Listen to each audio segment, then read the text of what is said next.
Wabarakatuh. Alhamdulillah.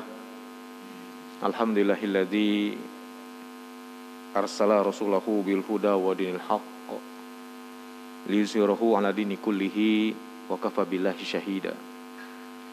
Asyhadu an la ilaha illallah wahdahu la syarikalah wa asyhadu anna Muhammadan abduhu wa rasuluhu la nabiyya ba'da. Allahumma salli ala Sayyidina Muhammadin wa ala alihi wa sahbihi wa sallim taslima katsira. Amma ba'd. Alhamdulillah, segala puji bagi Allah yang mana pada subuh hari ini di akhir bulan Jumadil Akhir, berarti sebentar lagi masuk bulan Rajab, bulan yang penuh dengan keberkahan. Salah satunya bulan Rajab yang diharamkan Allah SWT, yang dimuliakan oleh Allah, salah satunya bulan Rajab. Setelah bulan Rajab masuk bulan Sya'ban, baru Ramadan.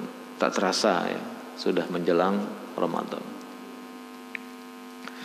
Salam dan salawat senantiasa tercurahkan kepada baginda kita Nabiullah Muhammad sallallahu alaihi wasallam beserta keluarganya, sahabatnya dan para pengikutnya hingga akhir zaman. Jamaah Masjid Mujahadah dirahmati Allah Subhanahu wa taala. Dalam perjalanan manusia di dunia ini, kita mau kemana-mana zaman sekarang butuh yang namanya GPS. Sudah menjadi standar biasa dengan adanya teknologi sekarang, dengan adanya handphone. Maka aplikasi map itu menjadi sesuatu yang kebutuhan sekarang. Sehingga mau kemana-mana tinggal klik map. Kemudian tujuannya di mana kita ketik, kemudian kita klik, maka rute perjalanan yang tercepat akan muncul. Bahkan alternatif jalan pun ditawarkan begitu loh. Pernah saya pulang mudik dari Tasik ke Bandung, setelah selesai pulang lewat Singaparna, macet itu. Oleh mapnya ditawarkan alternatif lebih cepat katanya. Sekitar 1 jam kalau kita lewat situ. Nah, lewat sana kita udah jalan 1 jam, hanya tinggal 2 kilo lagi nyampe ke jalan utama. Ternyata jalannya rusak dan harus ditutup, balik lagi. Jadi bukannya cepat sejam, jadi nambah 2 jam gitu. Karena petunjuk map gitu. Kita terpengaruh karena suara wanita masalahnya gitu. Padahal kalau kita lewat jalur biasa lebih cepat 2 jam. Nah, ternyata dalam kehidupan kita juga sama. Karena Allah menciptakan kita bukan tidak ada maksud. Allah Subhanahu wa taala menciptakan kita punya tujuan. Bahkan Allah mengatakan langsung dalam surat Al-Mu'minun ayat 115. Kang Nuris mana? Kang Nuris benten. Langganan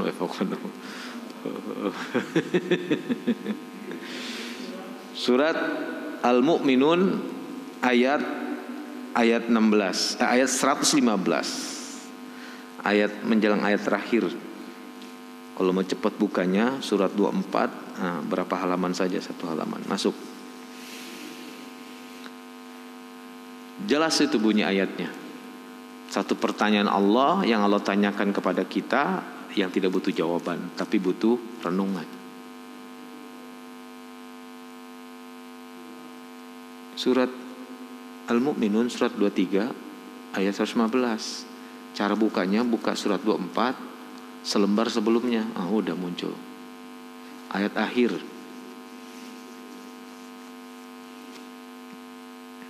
Canggih teuing handphone tah.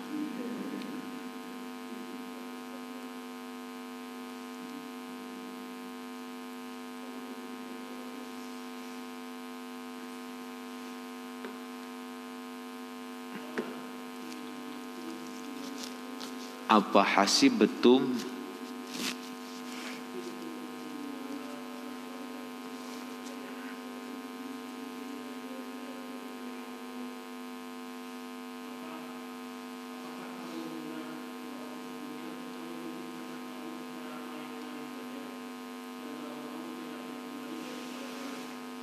Lihat ayat ini, jamaah rahimakumullah. Allah mengatakan bertanya pada kita. Allah nggak butuh jawaban, karena Allah Maha tahu. Apa hasibatum annama khalaqnakum abasa? Apakah kamu mengira, semuanya manusia mengira bahwa kamu diciptakan oleh kami untuk main-main? Apakah kamu mengira bahwa kami menciptakan kamu semua dengan main-main? Bahwa Allah menciptakan kita tidak main-main dan bukan untuk main-main. Lanjutan ayatnya, apa hasibatum annama, ya, apakah kamu mengira sesungguhnya khalaqnakum abasa wa annakum ilaina la turja'un? Ada dua pertanyaan sebenarnya di situ, lihat itu. Yang pertama, apa hasibatum annama khalaqnakum abasa? Yang kedua, apa hasibatum wa annakum ilaina la turja'un? Apakah kamu mengira bahwa kamu diciptakan oleh kami secara main-main atau dengan main-main? Bukti bahwa Allah menciptakan kita tidak main-main.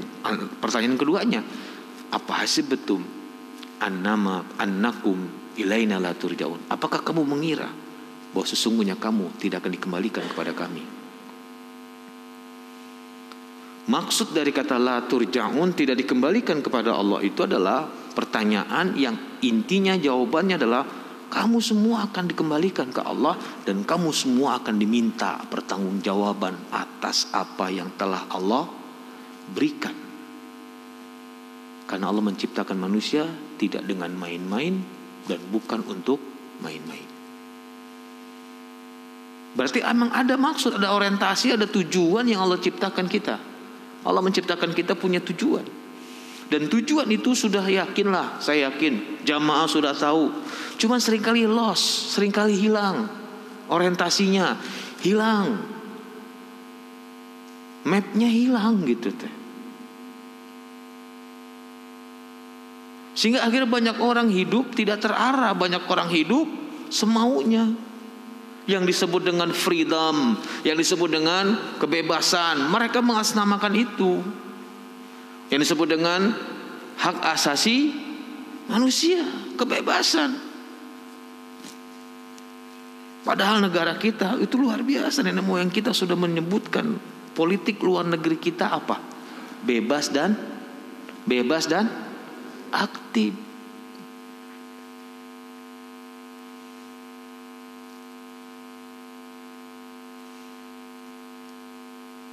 Iya kan? Sampai presiden pertama kita membuat satu blok namanya non-blok. Tidak mau blok timur, tidak mau blok barat, disebut non-blok. Padahal dia ngeblok. Nama bloknya non-blok. Benar tuh? Jadi blok ada berapa di dunia sebelum era reformasi? Ada 3, blok barat dengan Amerika dengan NATO-nya, blok timur dengan fakta warsawanya dengan Uni Sovietnya, satu lagi non blok, 3 dengan cetusannya dari konferensi Asia Afrika, kan gitu. Karena tetap kita punya tujuan. Apa tujuan Allah menciptakan kita? Menjadi hamba. Nah, ini yang banyak loss orientasi.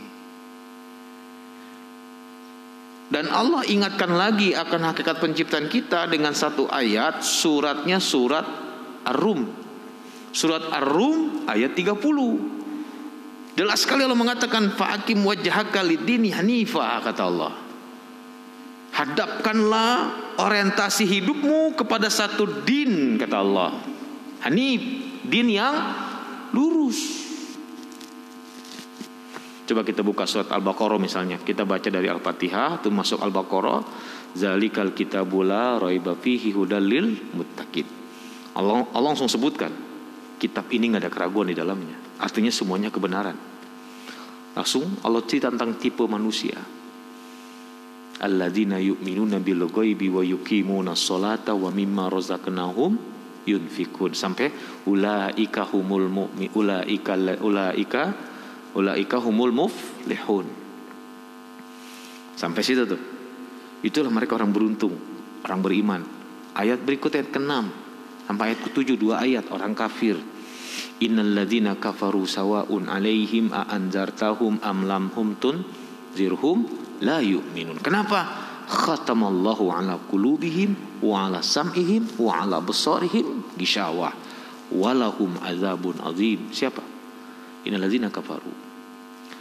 Berikutnya tipe manusia yang ketiga Allah sebutkan awal dari Al-Baqarah adalah tipe yang paling banyak Allah sebutkan ayatnya, dari ayat 8, 9, 10, 11, 12, 13, 14, 15, 16, 17, 18, 19, 20.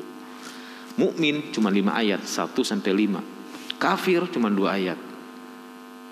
Dari 8 sampai 20 berapa ayat itu? 13, dihitung 8-nya. Benar enggak? 13 ayat tentang orang, kata Allah, wa minan nasi may yaqulu amanna billahi wa bil yaumil akhir wa ma hum bimumin.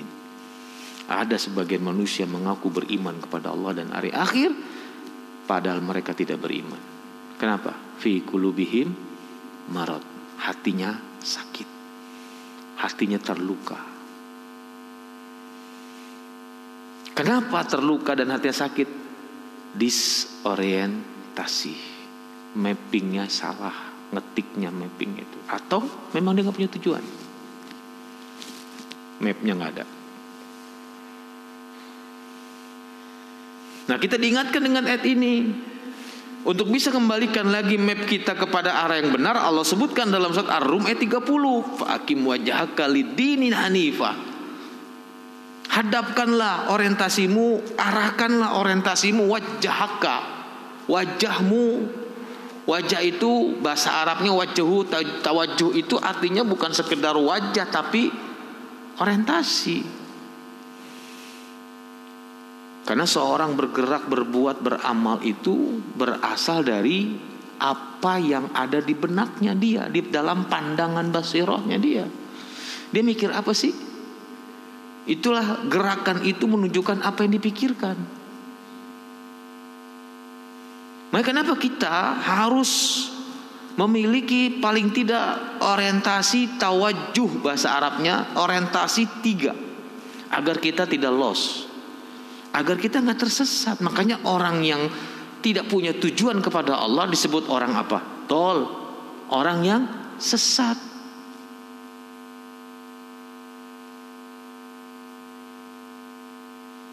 Nah, orientasi yang pertama adalah yang disebut dengan tawajjuh bahasa Arabnya. Tawajjuh yang pertama adalah yang disebut dengan tawajjuh akidi. Orientasi akidah, hubungan, connecting. Saya tanya kepada jamaah Masjid Mujahadah, posisi kita yang Allah ciptakan buat kita, Allah menempatkan kita pada satu posisi. Posisi apa itu kira-kira? Halo, assalamualaikum. Posisi non? Assalamualaikum. Iya teh, diem atau sare? Tak apal nanti teh. Jamaah, posisi apa? Hamba. Abdi, bahasa juga abdi, abdun. Wa ma khalaqtul jinna wal insa illa liya'budun. Aktivitasnya ibadah. Orang yang beraktivitas ibadah disebut abdun atau ibad, jamakna abdun. Dan baginda Rasulullah ketika diberangkatkan dari Mekah ke Al-Aqsa, Allah menyebutnya bukan Rasul, bukan Nabi, tapi abdi, hambaku. Subhanalladzi asra bi abdihi, hambanya. Bukan bi nabihi, bukan bi rasulihi, bi abdihi. Kenapa? Karena gak semua manusia yang beriman bisa jadi nabi. Betul tidak? udah selesai. Rasul sudah selesai. Tetapi semua manusia harus menjadi hamba. Dan Allah akan berikan karomah-karomahnya kepada hamba-hamba yang dikehendaki oleh Allah.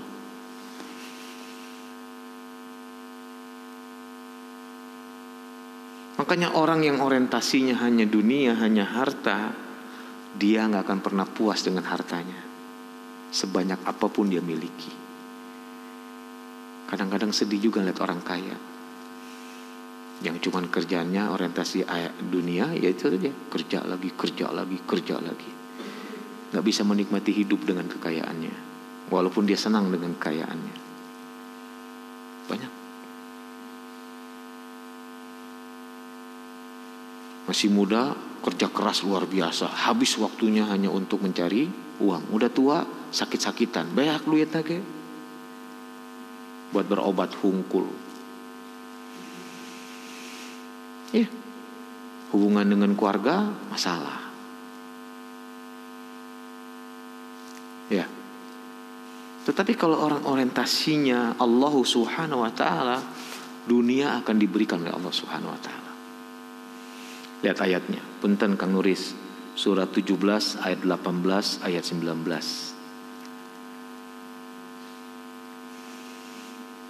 Surat 17 ayat 18 ayat 19.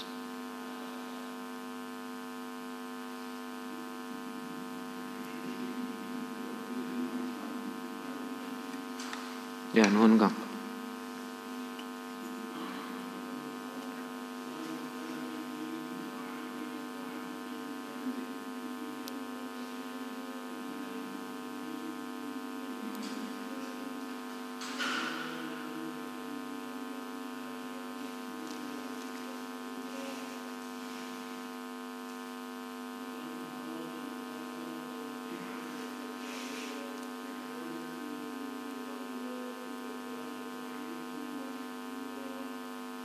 Lihat ayat itu. Allah membuat dua perumpamaan orang yang orientasinya dunia dengan orientasinya akhirat, beda.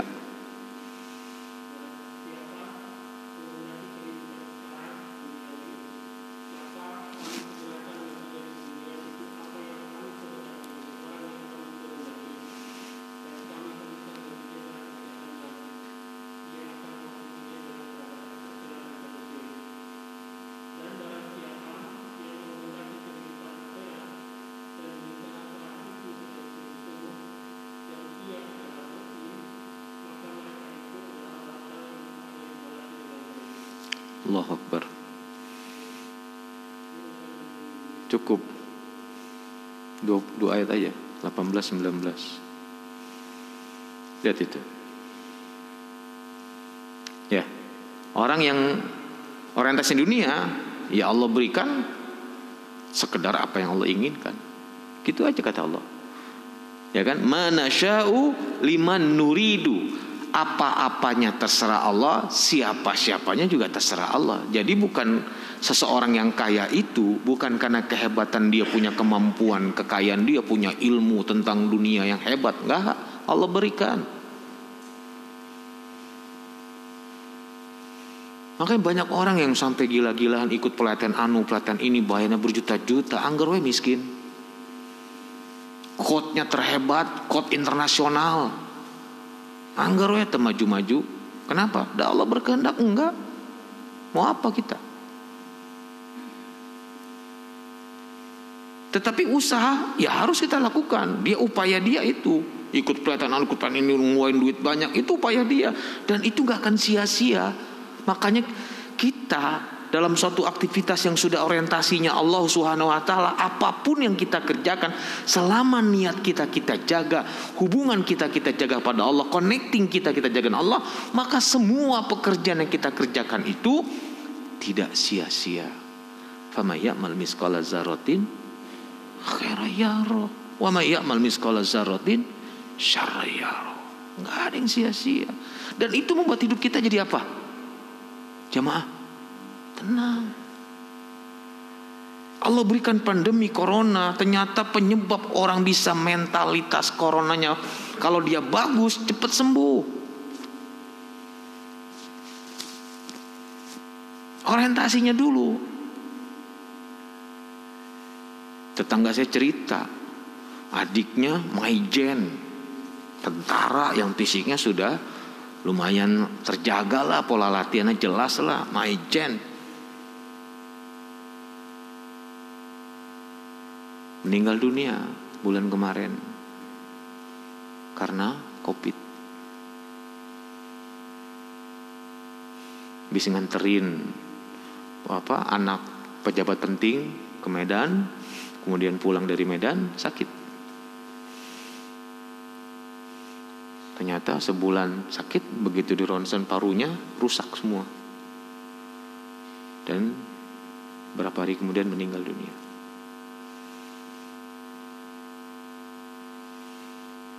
Jadi nggak ada hubungan nih. Kalau udah ajal itu nggak ada hubungan dengan kekuatan fisik yang dia punya. Makanya yang paling penting kita jaga adalah seberapa banyak kita berbuat kebaikan. Maka kata Allah kan begitu. Waman ardal akhirat, siapa yang ingin kehidupan akhirat, orientasinya akhirat. Kata Allah apa? Dan dia berusaha dengan sungguh-sungguh, yang ditekankan oleh Allah sa'yuhum, usahanya, amalannya. Wa huwa mu'min, dan dia beriman. Ulaika sa'yuhum mashkura. Allah berterima kasih kepada orang itu atas apa? Atas usahanya, dengan cara dibalas, dipenuhi segala keinginannya, diberikanlah dunia dan akhirat, surga.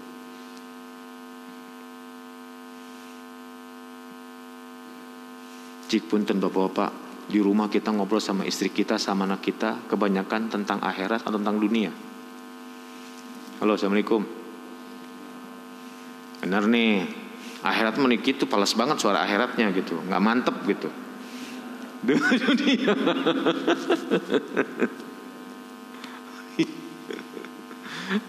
Allahu Akbar. Ayo kita perbaikilah insya Allah. Muhammad Al-Fatih itu bisa menaklukkan Konstantinopel dalam usia 22 tahun karena memang orientasinya, tawajuhnya dibangun dari kecil oleh bapaknya, oleh ulamanya, oleh gurunya.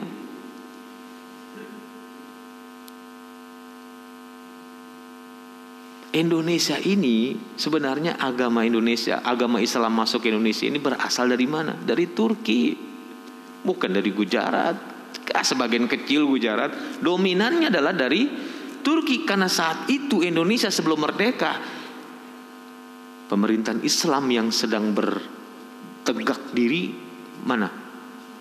Utsmaniyah, Turki. Makanya bahasa Turki babah. Apa babah itu artinya? Ayah. Bahasa Betawi babe. Babe. Tah kasih babah cenah. Babah itu maksudnya ke orang tua, ke bapak.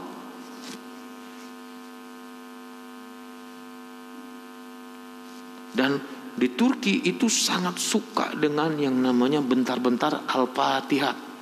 Bentar-bentar Al-Fatihah. Diulang sarwate. Halo. Fi barakatil umul Quran Al-Fatihah.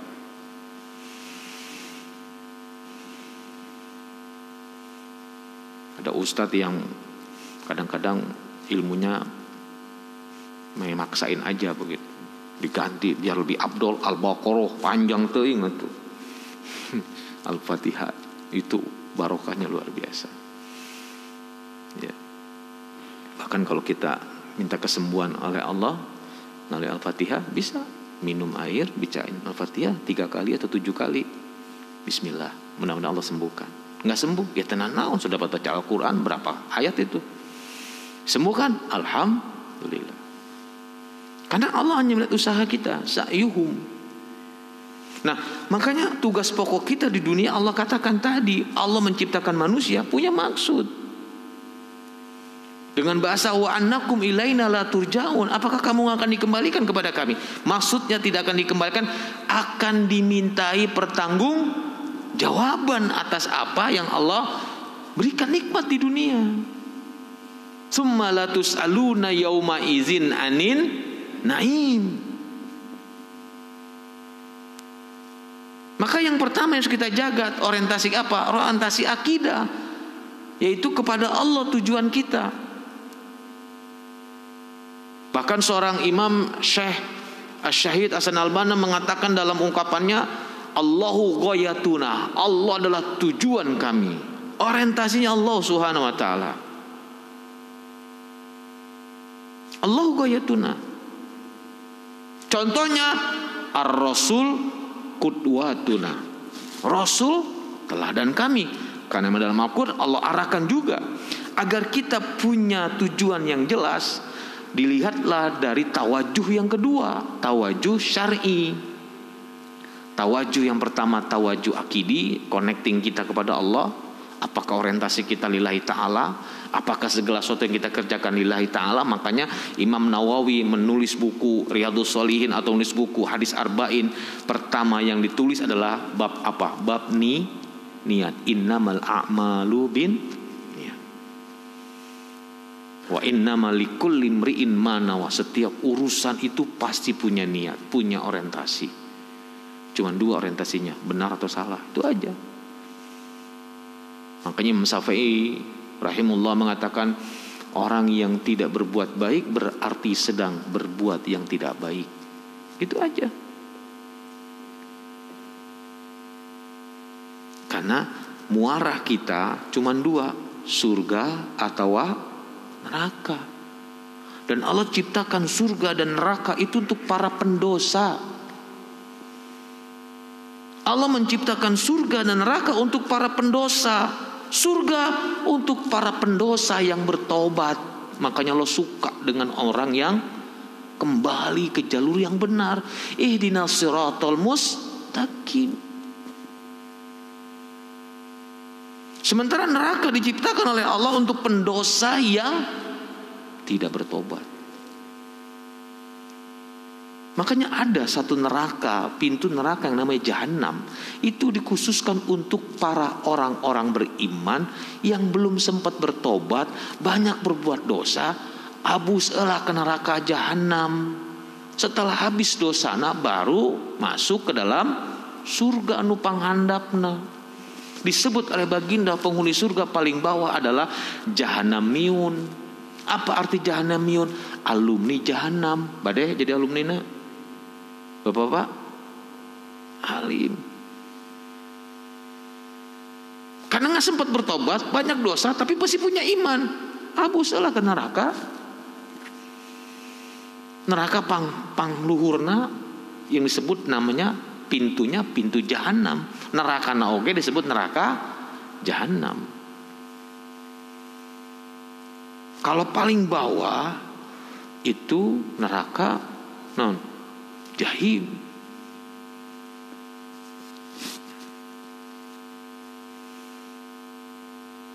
Penghuninya munafikun. Innal munafikina fid darki asfalin minan nar. Sesungguhnya orang-orang munafik itu berada paling bawah dari dasar neraka. Walan tajida lahum nasira, kata Allah SWT. Dan tidak ada bagi mereka seorang penolong pun. Artinya apa? Kekal. Dan celakanya orang munafik itu syaratnya beragama Islam. Dan bapak-bapak yang ada di sini semuanya beragama Islam. Artinya punya peluang untuk jadi orang munafik, punya peluang untuk di dasar neraka. Naudzubillah min dzalik. Karena kalau dia nggak Islam, nggak sebut munafik, kafir. Ya kan? Maka kita jaga nih. Agar orientasi akidah kita, agar orientasi hubungan kita peluangnya terjaga, yaitu butuh orientasi yang kedua, tawajuh syar'i, yaitu tingkah laku kita diatur oleh syariat. Dalam hal bab ibadah, dalam hal bab muamalah, ada syariatnya.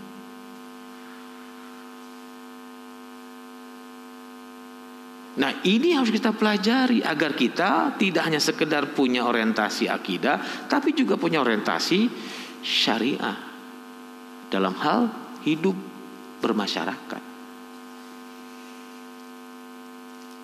Makanya orang yang belajar agama, dia belajar dengan sungguh-sungguh, dia akan hidup dengan ketenangan yang luar biasa. Karena dia tahu mana yang benar, mana yang salah. Dia tahu mana yang boleh, mana yang tidak boleh. Contoh, hukum makan jengkol, hukum naon?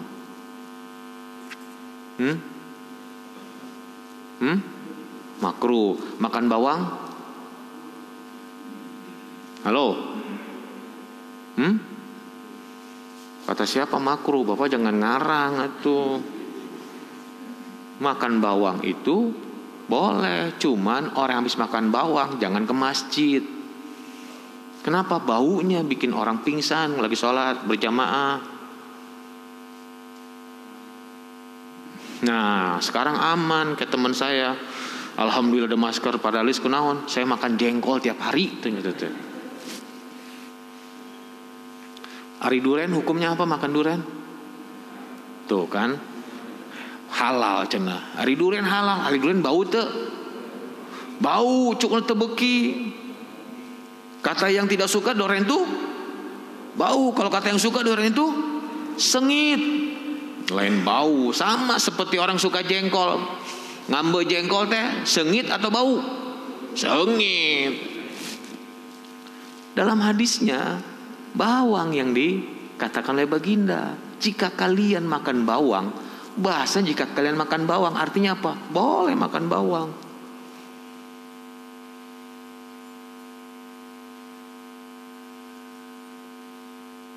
Jadi hukum makan jengkol apa? Boleh. Asal jangan berlebihan, jengkolen gitu. Menghilangkan bau jengkol naon? Dahar peteuy. Gitu. Jengkolnya leungit, peuteuina ayaan gitu teh. Menghilangkan peuteuy, makan duren. Langsung kolap heureuh eta teh gitu. Tauju syar'i. Ayatnya surat tadi. Faqim wajhaka lidini hanif. Hanif din itu tadinya syar'i.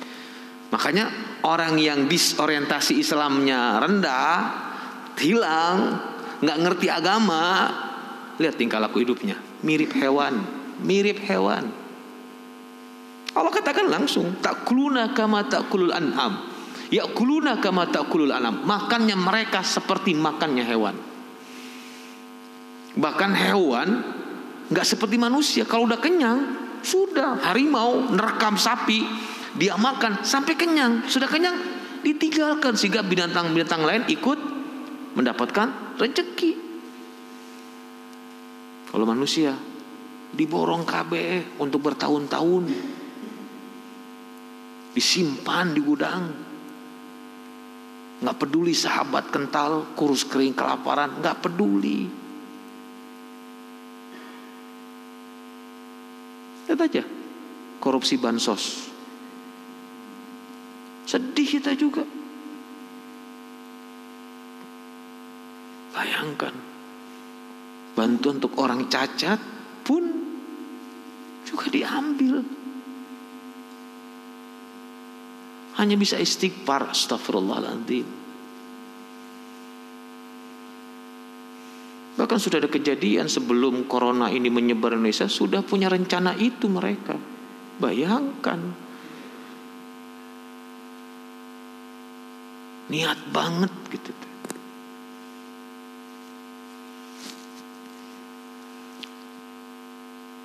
Kejamnya luar biasa. Ya. Kenapa? Tadi orientasinya dunia sudah. Padahal Allah katakan, lihat ayatnya, Kang Nuris, surat Az-Zumar ayat 47. Ini ayat ini luar biasa ini. Na'udzubillah min dzalik, summa na'udzubillah min dzalik.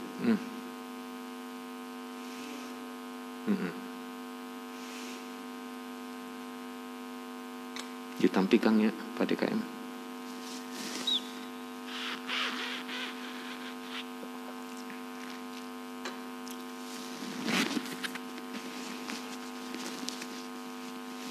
Az-Zumar ayat 47. Lamanya.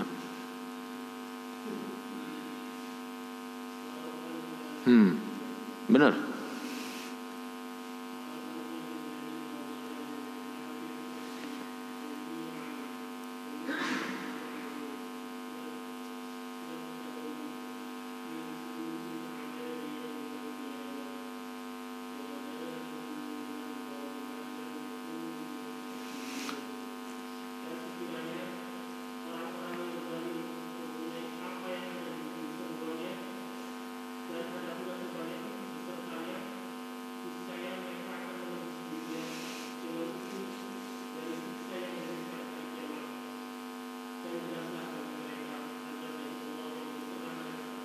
Lihat, Allah menyebutnya zolamu, bapak-bapak jamaah, zolamu, bukan kafir.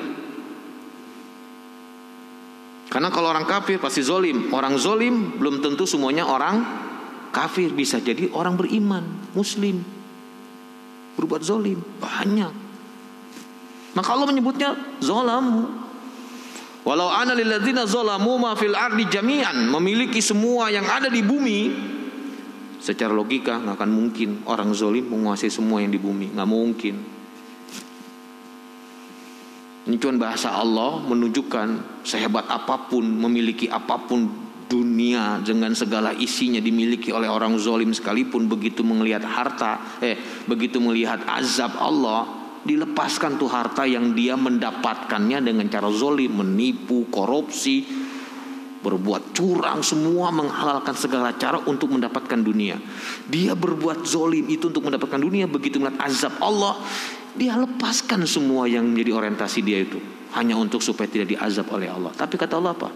Wa badalahu minallahi ma lam yakunu yatasibun. Sudah jelas bagi mereka azab yang mereka tidak pernah sangka-sangka. Dahsyatnya luar biasa.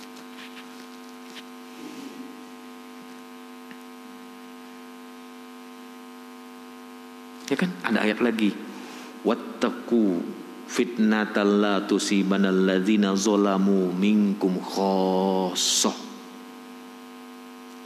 Akibat kezoliman itu efeknya tidak hanya orang zolim saja yang akan mengenai mereka dari sebuah hukuman Allah. Orang beriman yang cicing oge kena efek dari kezoliman. Takutlah kata Allah, wattaqu fitnah dengan satu azab. La tusibanna alladzina zalamu minkum, tidak hanya menimpa orang-orang yang zalim saja. Orang beriman yang diam, yang hanya memikirkan sesorangan hungkul, tidak terlibat dalam amal ma'ruf nahi mungkar, kenging. Kan sekarang orang masih begitu. Yang penting saya aman, keluarga saya aman, gak peduli orang lain. Itu banyak kan begitu. Makanya dibingkai dengan orientasi yang kedua, tawajuh syar'i. Tawajuh syar'i. Ada bingkai yang gak boleh kita langgar, yaitu syariat. Sehingga kita akan hidup mendapat ketenangan di situ, mendapat ketentraman di situ. Orang kaya yang punya uang 1 triliun dengan orang miskin yang punya uang 100.000, makannya sama beda volume, ngan sepiring leres, ngan sepiring bedanya menuna hungkul. Kalau orang kaya menunya daging, orang miskin sangu, bala-bala, kerupuk mie, itu hungkul. Makanya busung lapar, ada karbohidrat hungkul. Bala-bala karbohidrat tepung, ya enggak? Kerupuk sarua tepung, aci. Kemudian mie sarua karbohidrat plus sangunya menggunung. Angger ngan sepiring, ukuran beteng kita ngan sepiring.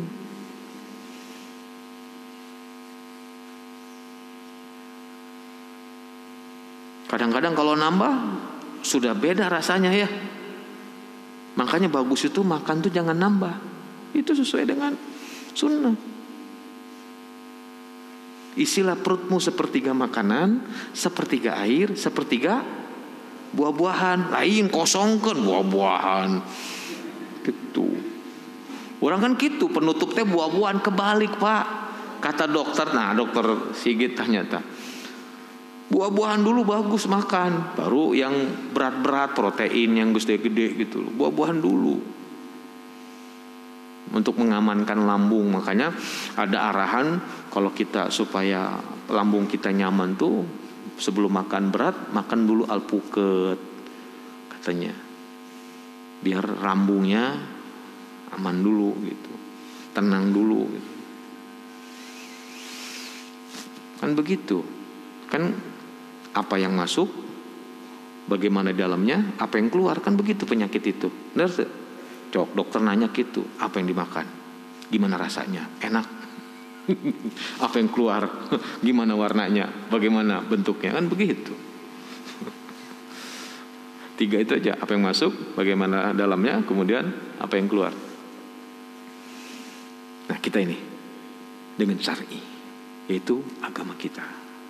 Makanya bapak-bapak semangat belajar agama gitu maksudnya. Biar kita terbingkai gitu loh, terjaga. Sehingga amalan kita, aktivitas kita dinilai ibadah. Nah makanya dalam pertemuan terakhir kemarin bulan Januari, kita akan nyampaikan tentang 7 golongan yang amalnya laksana debu yang berterbangan. Kalau bapak-bapak nyatet, masih ingat. Ada orang yang beramal, tetapi gak ada nilainya. Kenapa? Orientasinya. Dia bangga dengan amalannya, rusak sudah amalannya, sehebat apapun dia. Kisahnya oleh baginda dicontohkan 3 orang berilmu, ada 3 orang, 1 orang berilmu, 1 orang berinfak, 1 orang jihad fisabilillah, amalan yang luar biasa. Yang semua disebutkan dalam Al-Qur'an Karim. Utul ilma darajat, orang berilmu diangkat berapa derajat. Kemudian orang berinfak, Allah ceritakan tentang orang berinfak juga banyak. Alladzina yunfikuna fis sarra wad dharra, yang Allah hadiahkan surga bagi orang berinfak. Yang kedua kata orang berjihad. Ketika di yaumul hisab ditanyakan 3 orang ini, apa yang kamu lakukan dengan nikmat-nikmat yang aku berikan kepadamu? Aku menuntut ilmu ya Allah, aku sebarkan ilmumu karenamu ya Allah, aku ajarkan banyak orang dengan ilmumu ya Allah. Apa kata Allah? Kazabta, kamu bohong. Kamu hanya ingin disebut alim ulama, hanya ingin disebut orang hebat, hanya ingin disebut orang yang banyak ilmunya. Ya malaikat seret wajah dia, lemparkan dalam neraka. Auzubillah min dzalik. Yang kedua, orang berinfak. Aku bantu orang lain, aku bantu orang lain kesusahan karenamu ya Allah. Engkau bohong, karena engkau hanya ingin disebut sebagai orang yang dermawan, orang yang banyak menolong orang lain.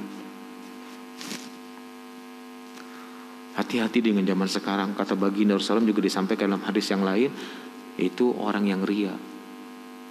Dosa yang paling bahaya itu lembut tapi gak kerasa, ria. Itu apa? Menampilkan apa yang telah kita amalkan dalam dunia sosmed. Nenaunan sok coba.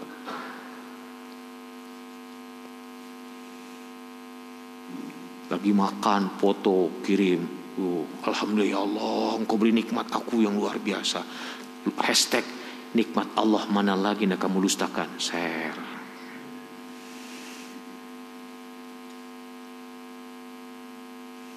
Saya baca hadisnya langsung itu. Di akhir zaman itu orang akan terjebak dengan ria tanpa dia sadari. Dan ternyata hari ini ya itulah dia dengan dunia sosial media. Tidak semua nikmat bisa kita ceritakan bapak-bapak.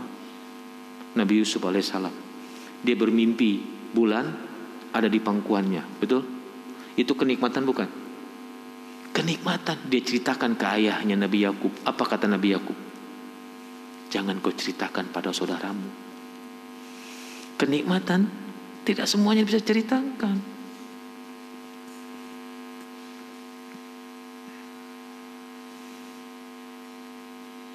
Ya jamaah. Tapi kalau berbagi kenikmatan, itu akhlak seorang muslim. Berbagi kenikmatan, bagi-bagi nikmat kepada orang lain, alhamdulillah. Tapi menceritakannya, gak semua bisa kita ceritakan.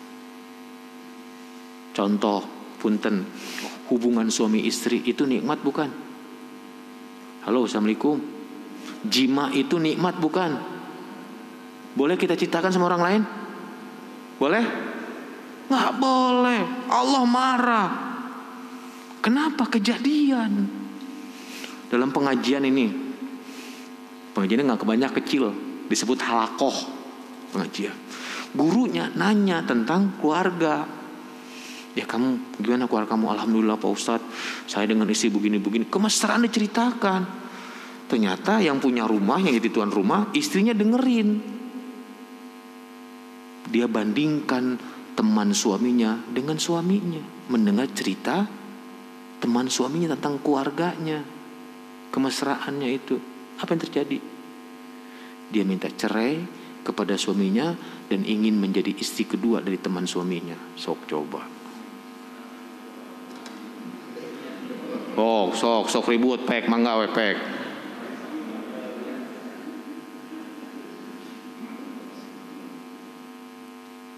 Maka kenapa baginda Rasulullah menganjurkan menikah dengan yang masih perawan? Kenapa? Can boga pengalaman. Kalau yang janda akan membanding-bandingkan.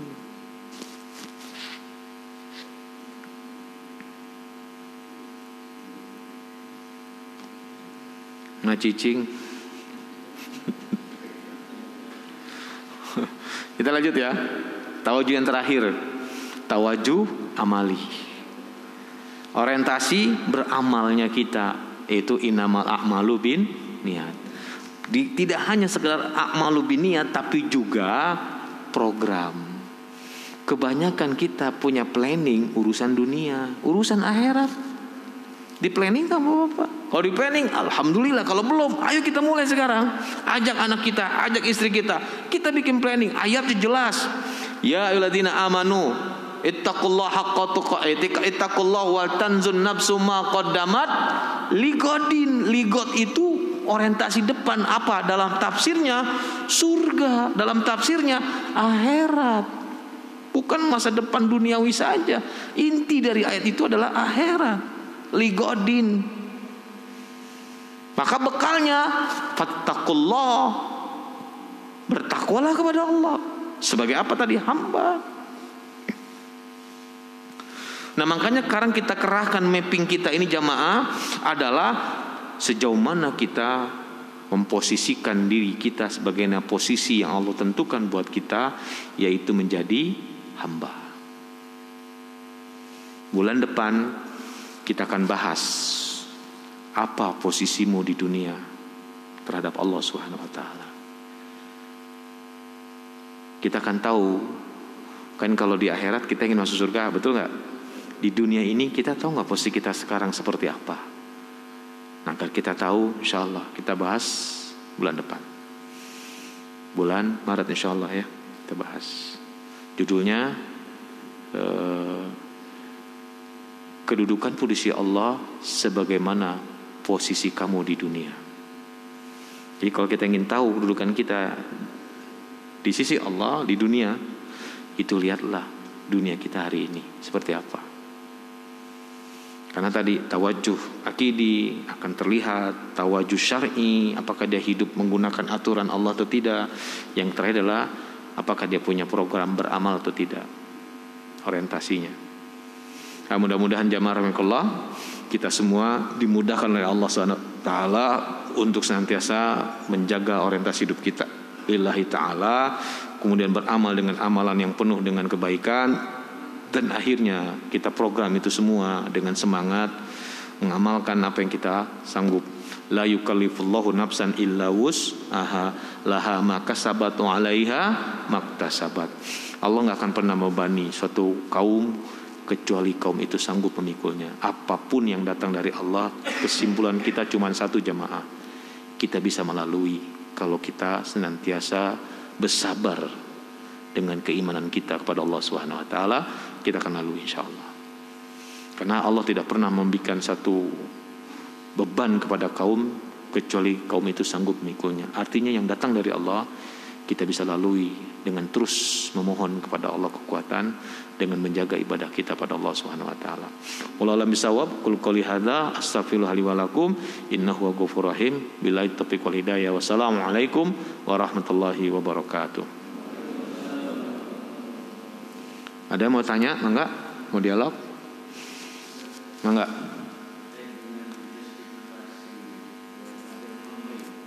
Ya. dirham.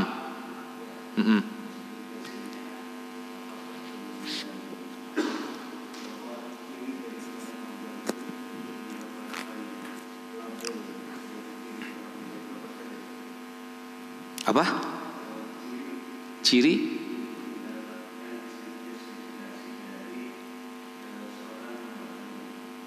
Nggak jelas Pak. Agak bergema salahnya.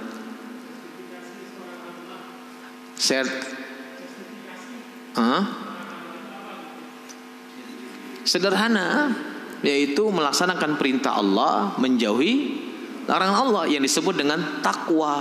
Karena memang Allah mengatakan, ya Yuhannas u'budu rabbakumul ladzi khalaqakum min qablikum la'allakum tattaqun. Ya ayyuhallazina amanu kutiba alaikumus syiyam kama kutiba alal ladzina min qablikum la'allakum tattaqun. Apa itu takwa? Oh, banyak para ulama membahas, para sahabat. Kesimpulan yang sangat sederhana adalah melaksanakan perintah Allah dengan kesungguhan, menjauhi larangan Allah dengan kesungguhan. Itu sudah termasuk kategori hamba. Jadi nggak dipersulit. Gitu. Ketika kita punya yakin sama Allah, kemudian kita jalankan apa yang menjadi perintah Allah, kita hindari apa yang menjadi larangan, insya Allah Allah berikan rahmat, Allah berikan barokah pada orang itu. Karena kata Allah, agama itu jangan dipersulit, tapi juga jangan dimudahkan. Kan begitu. Sebatas kemampuan kita. La yukallifullahu nafsan illa wus.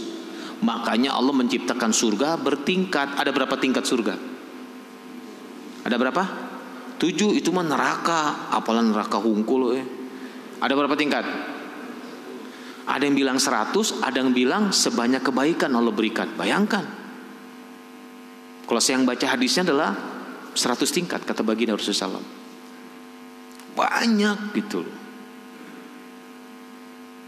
Artinya kita tidak boleh mengklaim bahwa kita yang terbaik. Kita nggak boleh mengklaim bahwa kita lah amalan kita yang paling banyak. Tadi kan ada 7 golongan yang amalannya sia-sia. Dia merasa sudah beramal, padahal dia nggak ada nilainya.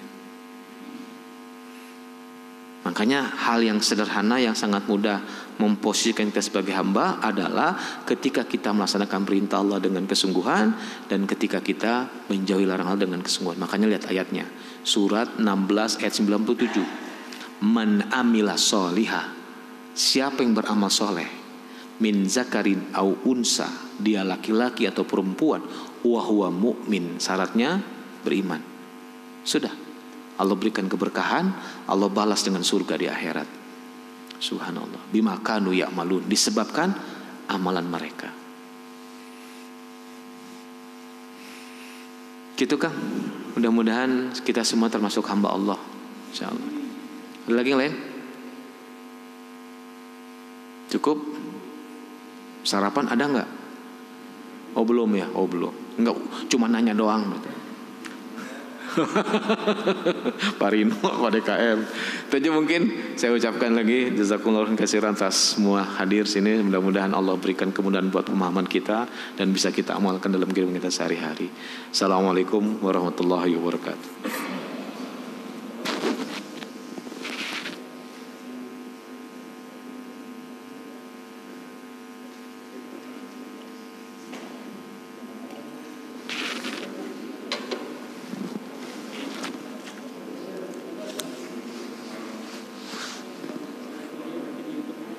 Anak kudu gede atau anak kudu gede kudu siapin